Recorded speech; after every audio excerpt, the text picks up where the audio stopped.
Bon, d'abord, c'est une joie pour moi de voir l'allure qu'a pris ces débats.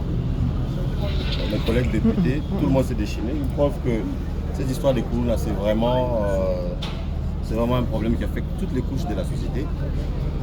Alors ici, il n'est pas question de faire la tradition, c'est-à-dire que d'appeler un ministre, d'interpeller un ministre, il vient, il répond, la procédure, et puis voilà.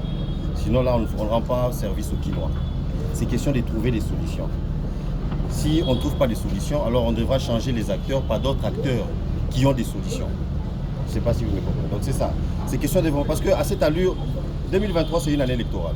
Vous savez ce qui se passe pendant les élections avec cette histoire de Togosuga. On aura une guerre civile dans la capitale. Donc il faut vraiment des solutions. À mon humble avis, cette procédure ne doit pas prendre fin s'il n'y a pas de solutions concrètes. S'ils ont besoin d'argent, comme il a soulevé, ils auraient dû nous dire ça. C'est la 4e année qu'ils viennent nous faire voter un budget. Dans une ou deux semaines, ils vont nous faire voter un autre budget.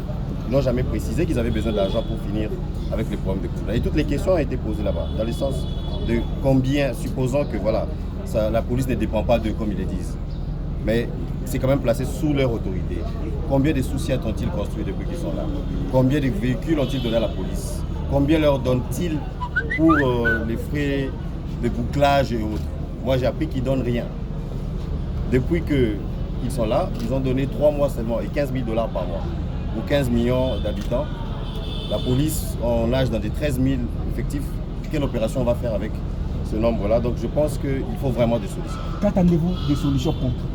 Solutions concrètes, c'est nous dire combien ils donnent, combien ils vont donner à la police, et ils vont donner quand et à qui, par exemple, parce qu'ils disent que ce n'est pas sous leur autorité.